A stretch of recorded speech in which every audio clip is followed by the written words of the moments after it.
Welcome you once again to the brilliant classes of English language. I once again welcome you to my classes, and today's our topic is going to be subject, object and DOER. आज का हमारा topic जो है होने वाला है subject, object और डॉयर, और हम प्रेडिकेट के बारे में भी थोड़ी इंट्रोडक्शन लेंगे जो हम ऑलरेडी पिछले वीडियोस में आपके साथ शेयर कर चुके हैं। और आज मैं आपको थोड़ी सी एक्सरसाइज भी सॉल्व करके दिखाने वाला हूं। तो dear students, you do not move away from here and kindly watch the video with the great concentration so you will be able to understand the basic terminology of the grammar and you will get the good command over the English language. So आज का हमारा topic जो है, मैंने पहले ही कहा, interesting होने वाला है। चलिए, जो पिछले जो हमने वीडियो में आपके साथ डिस्कस करा था वो था सब्जेक्ट, और हमने आपसे कहा था कि वही सब्जेक्ट वो हिस्सा होता है, वो चीज या वो शख्स होता है जिसके बारे में हम बात करते हैं। Subject is a person or a thing about whom we talk in the sentence. Let us quote some examples. The first example we are going to discuss that is Salman is a good boy. As already I told you that in this sentence, we are discussing about the Salman. So, Salman is the subject.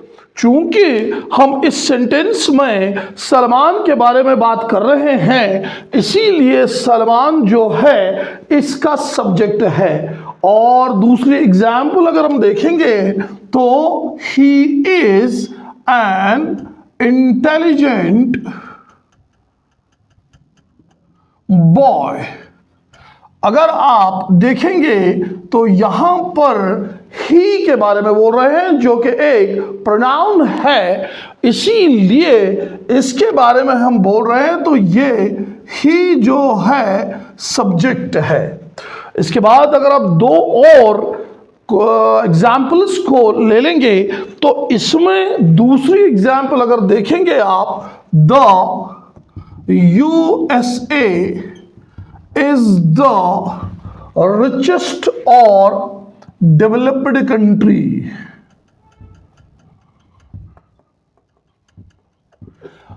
हम बात कर रहे हैं इस sentence में USA की, तो USA जो है वो सब्जेक्ट है।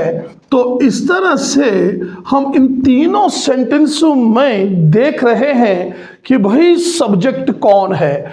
अगर एक और एग्जाम्पल आप लिखेंगे तो इस तरह से होगी, Suraj is writing on the board. So अगर आप देखेंगे तो ये जो लफ्ज सूरज है इसके बारे में बात हम कर रहे हैं, इसीलिए जो सूरज है वो आपका सब्जेक्ट है।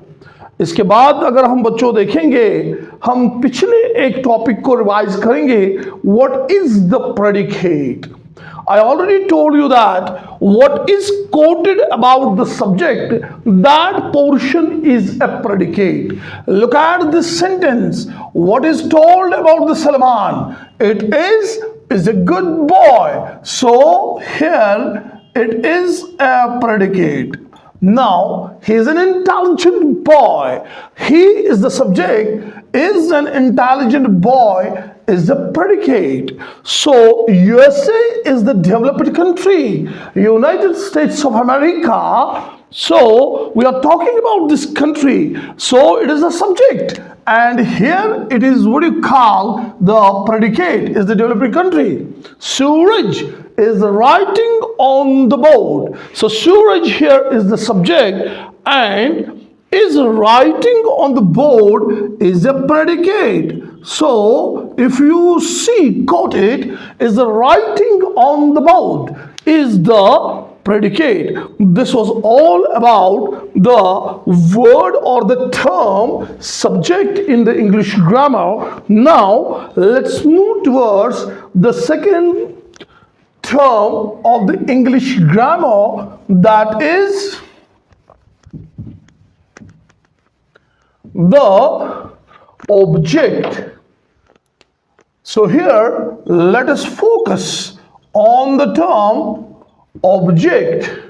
If you see, object is a person or a thing on whom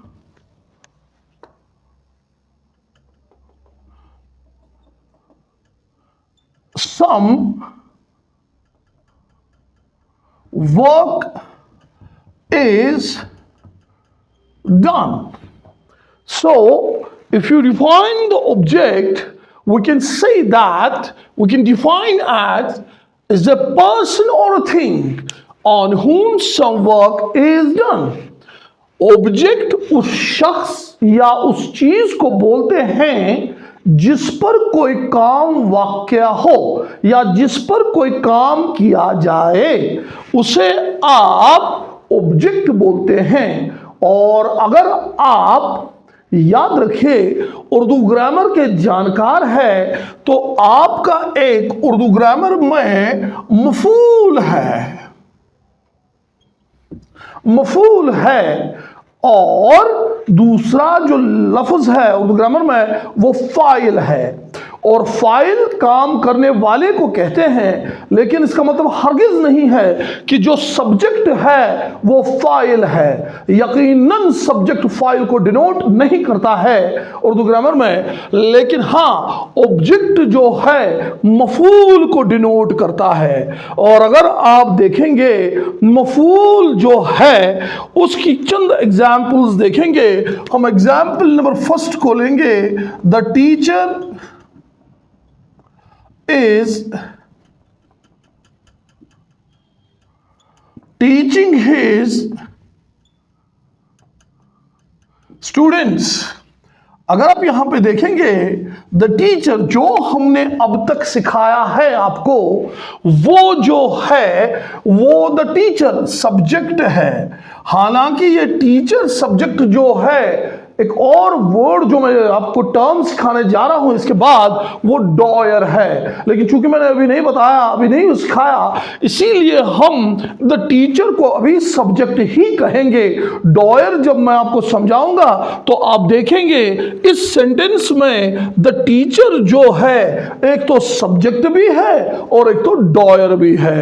तो अगर आप the teacher is teaching his students, is teaching his students मेरे बच्चों जो है वो प्रेडिकेट है। This part of the sentence is the predicate. यही हमने सीखा ना अब तक।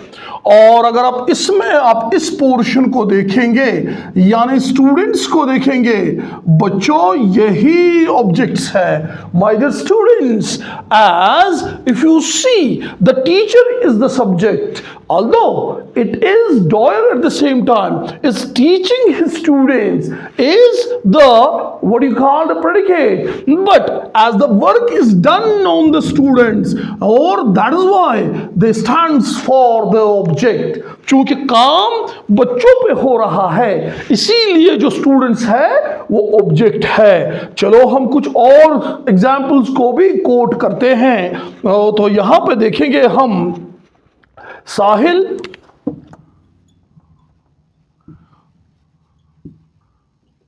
throw a stone at the dog।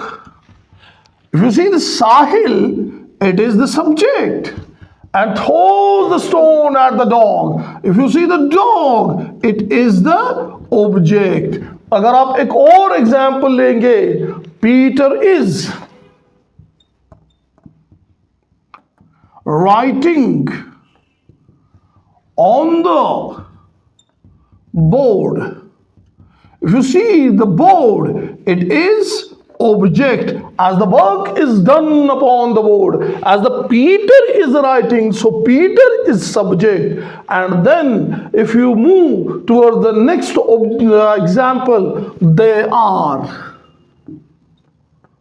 working in the field. If you see the field, this is the object. And if you see the next example, Altaf is walking on the road. Altaf is walking on the road. चूंकि काम जो हो रहा है वो किस पे हो रहा है? रोड पे हो रहा है. इसीलिए the students, the altaf stands for the subject. altaf जो है वो subject है और जो road है वो object है. और अगर आप देखेंगे is walking on the road, ये predicate है. तो इस तरह से I hope आप ऑब्जेक्ट को समझ चुके होंगे.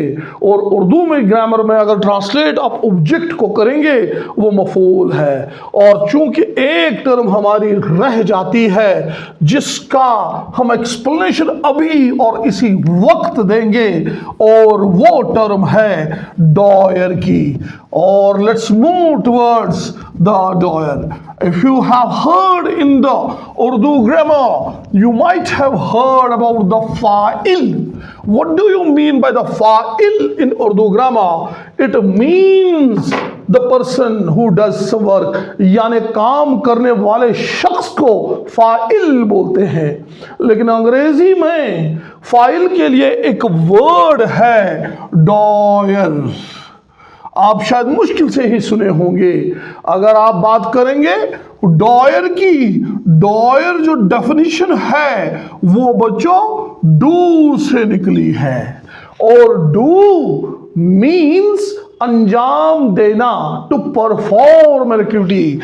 The word doer is derived from the word do, and do means to perform. And doer is a person who does some work. और डॉयर एक ऐसा शख्स है जो कोई काम अंजाम दे. और इसीलिए उर्दू ग्रामर के लिए एक वर्ड है इसके लिए file. And one thing you must remember that it is quite often, sometimes the subject and the doer are the same, but it is not always that subject and doer are the same. If you see, my dear children, Hamid writes. Look, see my dear children, Hamid, इस sentence में हम हामिद के बारे में बोल रहे हैं बच्चों. तो हामिद जो मेरे बच्चों सब्जेक्ट है, लेकिन हामिद एट ए टाइम जो है डॉयर है कि नहीं? क्योंकि हामिद काम को अंजाम देता है. और अगर राइट्स वर्ड आप खाली लेंगे जो मैंने अब तक पढ़ाया, राइट्स जो है वो प्रेडिकेट है, प्रेडिकेट है और इसमें ऑब्जेक्ट है ही नहीं. और अगर हम एक चीज इसमें ऐड कर देंगे ऑन द बोर्ड, तो ऑन द बोर्ड जो है वो ऑब्जेक्ट बन जाएगा. चलिए एक और एग्जाम्पल देंगे. Hamid is writing on the board. Hamid ये बच्चों सब्जेक्ट है और डॉयर भी है. और ये बच्चों जो मैंने अब तक पढ़ाया प्रेडिकेट है. और जो बोर्ड है बच्चों वो जो है वो ऑब्जेक्ट पे है, स्टैंड करता है. यानी if you see classify this what do you call the sentence, Hamid is writing on the board. Hamid stands for the subject and DOER, and is the writing on the board is the predicate, because we quote that sentence regarding the Hamid. And if you see this board, this is the object, this is the object. But if you see, there are certain cases where it does not need that subject is always the DOER. Take an example of just one sentence. Sameer is a good boy. Dear student, if you see Sameer, it is subject, but it is not a DOER. But it is not a DOER. Why it is not a DOER? Because Sameer does not perform any task, any work. So it is only the subject, but not a DOER. Only subject, but not DOER.